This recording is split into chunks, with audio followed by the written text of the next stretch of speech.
Bust out your root beer and hot dogs. It's time to celebrate freedom by delivering you guys a multicast of Empire games. Yes, that's right, folks. My favorite faction on a beautiful day in summer.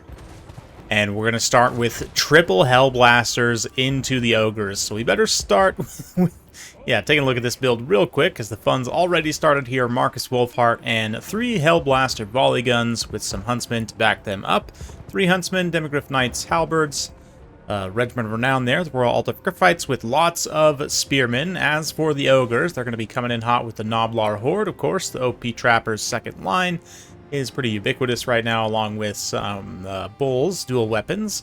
Front line of regular Noblars, of course, Iron Guts, and Slaughtermaster of the Great Wall. We've also got some Powder Guts there, and some Mournfang great weapons out to the flank for counter cavalry duty. Although Ogres are probably one of the best factions in the game right now, I do think that Empire generally has a pretty good matchup against them because of a number of factors, Huntsmen being one of the big ones. They're just such a good unit against the Ogres. You generally have really good anti-large tools, and yeah, just have the tools to counteract what the Ogres can bring. That said, Ogres are quite strong right now. Marcus having to run right away from there, and the Spearmen will be subjected to the Ogre charge, of course. But look at those Iron Guts, already been absolutely savaged by these Hellblaster volley guns. We'll keep a nice wide view as those multi-barrel destroyers just keep popping off and wrecking these elite units. Powder Guts, of course, definitely taking a lot of focus fire here. Oops, serious damage. Cat's just stepping on my keyboard right now. Yes, very excited for this particular day as well.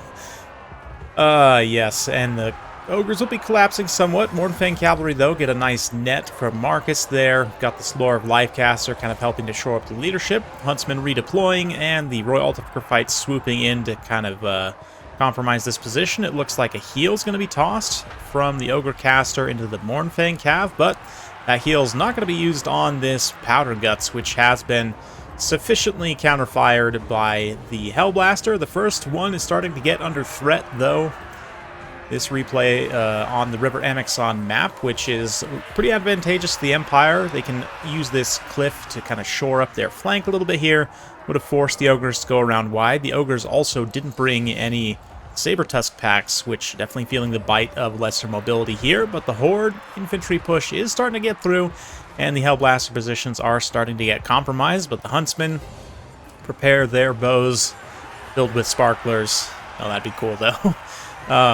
Yeah, they're just going to pop off on these Ogres, obviously. The Spearmen will be just continuing to run away, and all fronts pressure from the Ogres, but I say all fronts pressure. Actually, the Ogre flank attack here has been sufficiently broken. Royal Alt of Griffiths can now move back and start to roll up other areas of the battlefield, actually shatter those Mournfang Cavalry straight up, which is pretty good, and real quick, all of a sudden, army losses just kicks in, so it's a beautiful, beautiful defense from Menace there, and a great way to kick off today. We've got a replay to start with Hellblasters and the replay to finish with Hellblasters, with lots of good Empire action in between, so be sure to stick around for all the replays. The one at the end in particular is quite glorious, even more glorious than this one if it's possible. But this one was quite glorious. All these Hellblasters get insane value, especially this one, 1677, is pretty significant. Obviously, if you average their values all out together, they would definitely pay for themselves. Royal Alt of Griffiths also got some really nice value. Took very little damage, tactically really useful here. Huntsmen are just such a good unit as well. They have a degree of mobility, and they also, obviously, that anti-large shooting is just so good here. And then the huge mass of spears definitely makes a lot of sense. From the Ogre's side, yeah, the Mournfangs tried their best on that flank attack, but ultimately were unsuccessful. Trappers are still going to trade quite effectively, but ultimately just succumbing to leadership as the Slaughtermaster got sniped there. And those, man, the Hellblasters is able to focus fire on a lot of the elite targets, especially like the kind of elite infantry, quote-unquote, of the Ogres here with the Powder Guts and the Iron Guts. They all got absolutely powder gutted, which is just fantastic. So let's move on to the next Empire replay and continue our celebrations. Wouldn't be a celebration of the Empire with one of my absolute favorite units, the Pistoliers, of course, which in Vanguard here are going to immediately open fire on these Hawk Riders, which will countercharge in. And this replay presented by Wicked, the Evermod, and he's going to do it to the Wood Elves just for me. He's got Balthazar Gelt leading the way, a whole bunch of Huntsmen, 4 Pistoliers, and lots of Knights of the Blazing Sun, a couple of Spearmen as well, and that's pretty much it. I mean, really appreciate this build because it has a lot of great things. So let's just watch these Knights of the Blazing Sun real quick massacre these Hawk Riders. Beautiful Pistolier bait there. You could even say a masterful bait, if you will. But before this video gets demonetized, we should probably go take a look at the Wood Elf build here. We've got Durthu and Race to the Frozen Heart. Got some Way Watchers here, Hawkeyes of Drakira as well, Ariel, and yeah, Winterheart Guards. So a little bit of an odd build, I have to say. The combination of Durthu and Ariel is a little bit weird because of the composition of their spells. We've got Transformation of Kadan, and which is fine, and Flock of Doom. Transformation of Kadan is a little bit expensive, but you can actually get a Manticore from Durthu, which is nice. Dwellers Below, also pretty good AoE damage, and Acorns of the Oak of Ages. So I don't know if this person intended to actually take the Berry Wine so that you have a heal here, which would make this make a lot more sense. But anyway, let's get back to Pistoliers as they now attempt to bait this other unit of Hawk Riders, and just in general get that beautiful double shot focus fire, already picking away a few models of those most dishonorable and certainly not at all I don't know where I'm going to go with this. They're hippie tree elves, and we should definitely blast them out of the sky, right? Right, Pistoliers? Okay, go ahead and do it. Durthu moving down, just terrorizing these huntsmen. Not a lot of infantry for the Empire, and they pretty quickly get torn apart. Those poor spearmen getting shredded. Way Watchers actually have a pretty good position up on this hilltop that's going to be tough to assail, but if they're willing to just kind of overextend with some of this value, then Wicked can certainly capitalize on it and just feast here on some value. Huntsmen, of course, and the Pistoliers more than a match for those Hawk Riders. Durthu's also pretty far forward, although this Knights of the Blazing Sun is a little bit exposed as well. Its massive Pistoliers can pull up and certainly have enough armor-piercing damage. With this much focus fire, they can get the damage done on Durthu, even with his armored physical resistance and everything. He's going to pull up a Manticore, though, on that transformation. Let's see how they can respond. It is right within the line of fire of these Huntsmen, but it definitely can come back and pressure them pretty effectively. We even have the Regiment of Renown Huntsmen, fairly rare pick because they're not that great. They're here, though, and they're a unit that exists in the game, so that's nice to see. And yeah, the Huntsmen continuing to actually just focus on Durthu, and the damage coming through, even with that armor and physical resistance, is so impressive. Huntsmen are definitely putting on a clinic today. Even though they're not technically a gun unit, they certainly are, you know, your typical freedom-loving Empire citizens, I would imagine. Nothing wrong with little bow hunting, right? I'm sure a certain very wide-headed podcaster would agree. But again, before we get demonetized, let's move on to another area of the battle here where Knights of Blazing Sun are just absolutely collapsing these Way Watchers. They were in a fairly secure position, but of course, Knights of Blazing Sun, swift strike, righteous lances straight to the face of these noble elves, and they should be able to take them out in a big hurry. Ariel also gets a nice surround here, and her low armor with the high charge bonus should result in Knights of Blazing Sun getting some pretty good damage, but it doesn't look like most of their charge bonus went into her, so that should be fine there.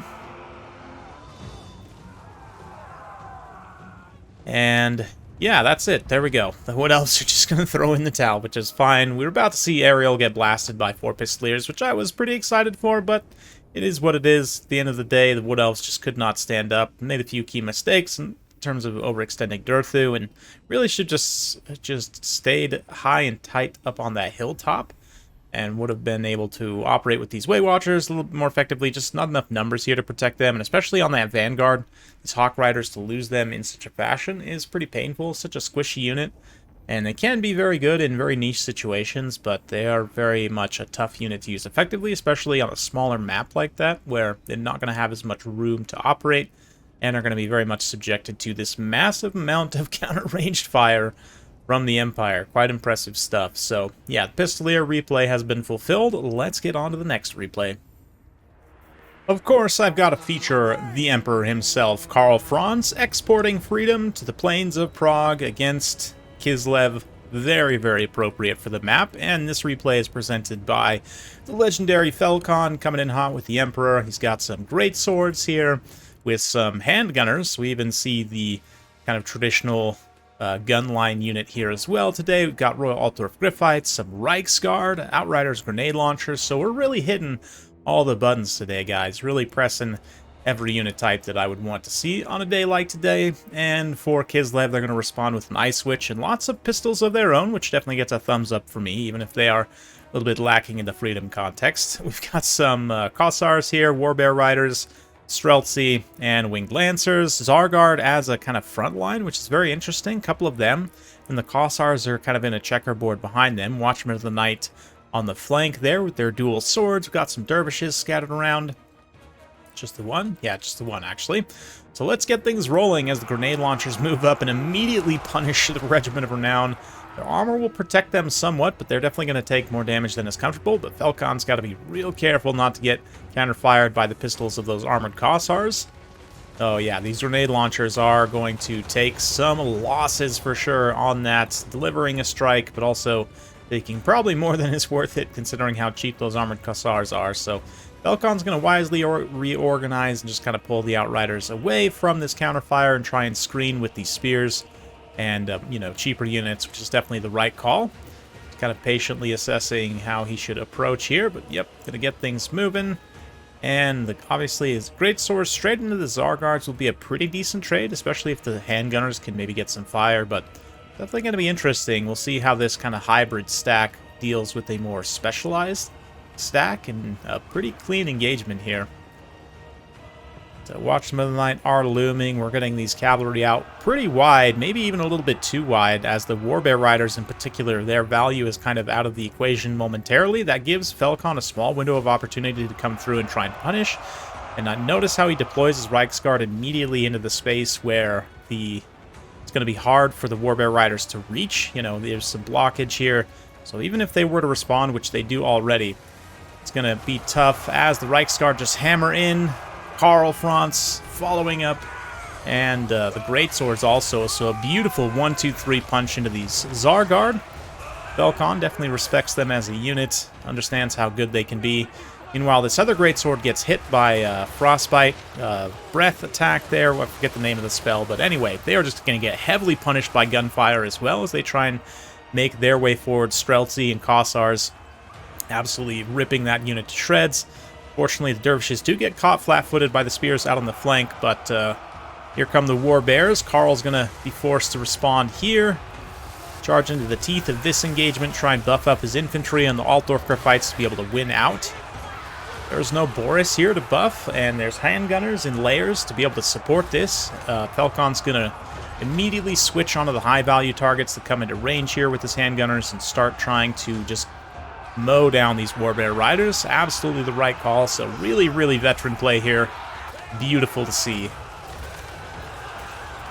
Oh yeah, with the grenade launchers firing in as well. It's an absolutely epic engagement. The Empire has definitely taken some pretty severe losses, but they've looked to have managed the Warbear Riders fairly well. That said, this Greatsword is starting to suffer, and the other one is just completely evaporated into thin air. And this Kislev missile presence in this pocket is still quite strong, overextending it a little bit with these Zargard, though, trying to pressure those handgunners, feeling the heat from them, perhaps, when really the Zargard are trying to advance with the Kossars, especially since the Kossars are almost out of ammunition. They have shields as well, so just come up and use that ammo to shoot these handgunners before you advance on them. Try and take out some of their numbers so you don't take as many losses while advancing. But Falcon with the Royal Altdorf Griffites still alive. See the Snow Leopard there on the summon from the Ice Witch. Ice Witch is feeling quite vulnerable right now, though. She herself is overextended, and support units nearby have pretty much all routed, so she's going to be subject to attack. The handgunners and Reichsguard can keep these other support units away. Again, the Zargard still trying to pressure those handgunners, which they are doing, I guess. They're able to continue the pressure on them, which is nice, but Falcon's got some more layers of missile units kind of queued up here, ready to attack, coming back from route. And a nice little heal as the Reichsguard try and punch through. They're going to be able to get on the Streltsy.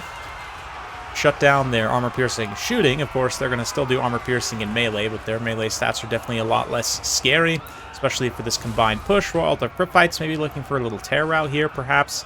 See if they could bypass Fire Blood. But looks like, yeah, Karl's just going to chunk down that Ice Switch and get her off the field. Also got these handgunners lined up to defend against the Watchmen there on the far side. The Ice Switch going down, that's going to affect leadership pretty severely, but the Reichsguard also just facing focus fire from this combined Kislev group here.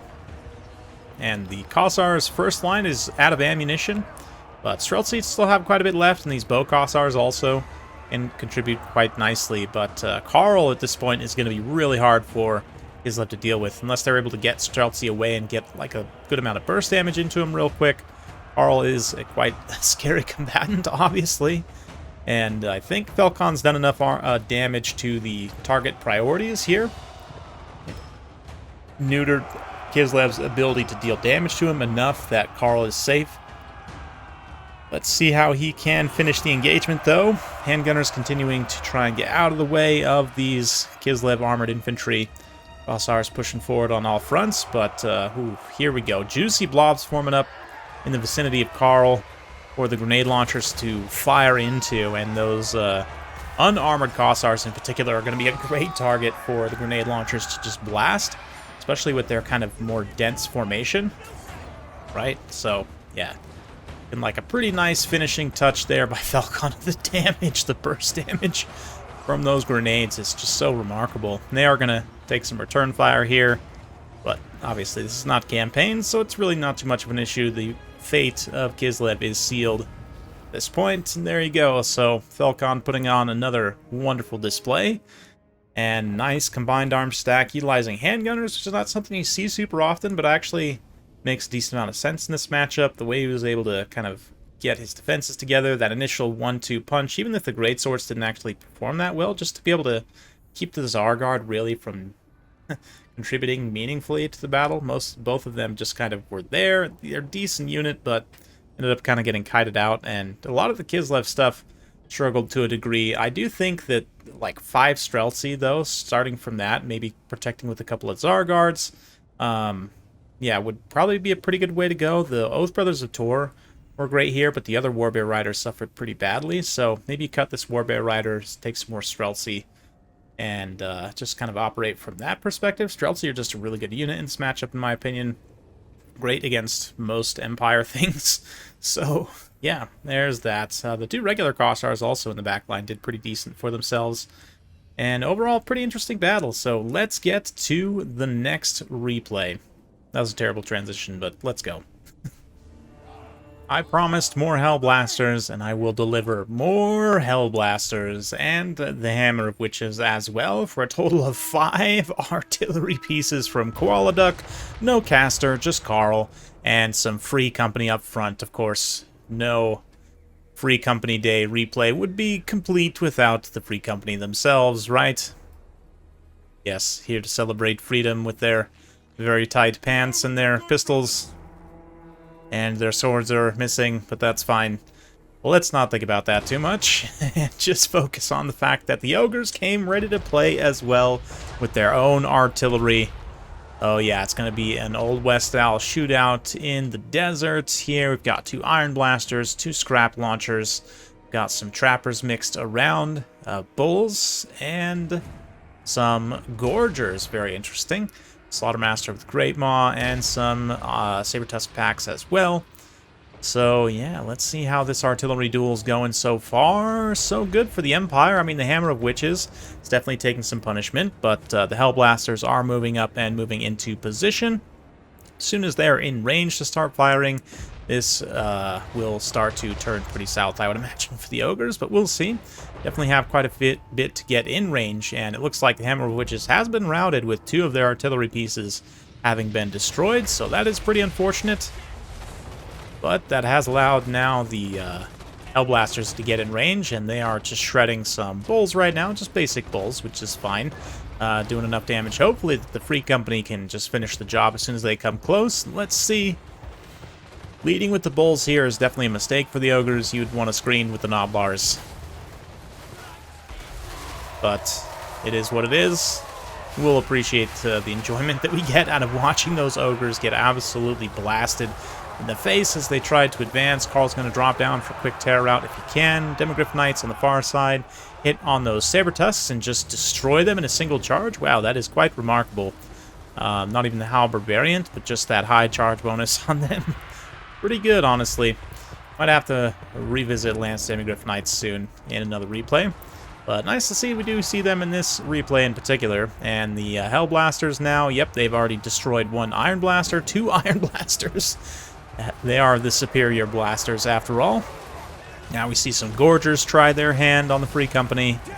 And the Gorgers are unbreakable, so they will be able to likely just push through straight through, especially with some assistance from the Scrap Launcher there. And they do land home on a Hell Blaster, but it does cost them their entire HP pool, so there's that. Noblar Trappers also move forward. They're trying to shut down another Iron Blaster. And this one does get a somewhat cohesive push with both Noblars and Gorgers working together, but still. Will it be enough to actually shut down that crew and spear? And in fact, it is.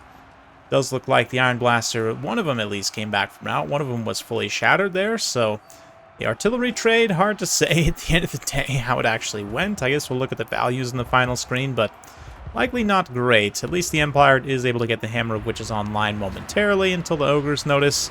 You have the 2 guns at least that can try and side shot and get some devastating damage into the Gorgers, the Trappers here. But yeah, Carl himself also completely untouched, and the fact that the artillery of the Ogres is expending so much time and ammunition shooting at, you know, things that are not Carl means that Carl is that much safer, right? The old target priority. Scrap launchers will be quite dangerous for all this Empire infantry, though, as these spears kind of get stacked up in various engagements. But Hammer of Witches online actually chooses to shoot at the Iron Blaster. Probably a pretty smart call. These Demogryph Knights are also in a little bit of a thick formation. I apologize, my phone going off there. Which means if the Iron Blaster does shoot them, it's going to do, yeah, pretty decent amount of damage. It would hit more unit models than it would otherwise if they were fully spaghetti lined, but that's fine. Still going to be able to get in and connect on that charge and likely shut it down. Scrap launchers are certainly less of a threat. I mean, not that the Empire infantry isn't important here, but the Free Company and spears are more meant to just kind of soak hits for Carl at this point. Speaking of which, Carl is going to move in and try and finish the job on Slaughtermaster in the ruins of the Hell Blaster. Wow, what a shot that is right there. Might make that the thumbnail, honestly. Just kind of do a quick old, I don't know, maybe not, we'll see. Maybe I'll have to come back and rework that, but certainly an awesome moment to see finish out this celebration of freedom and faith and steel and gunpowder and the Empire.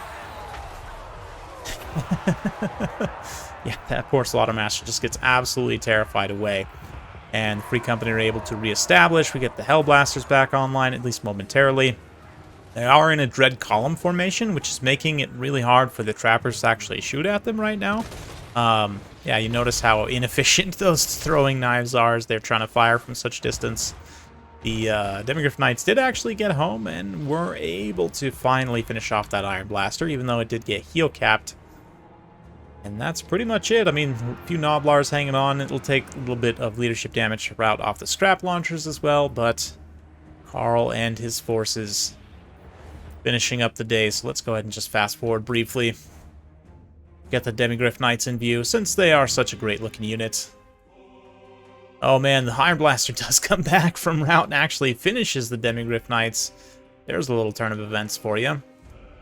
And I guess maybe this artillery does something. We'll see. We'll continue to fast forward and see if maybe I'll eat my words and somehow the Empire suffers a defeat here, but I just don't see it happening, especially as Carl moves in to try and finish off Slaughtermaster.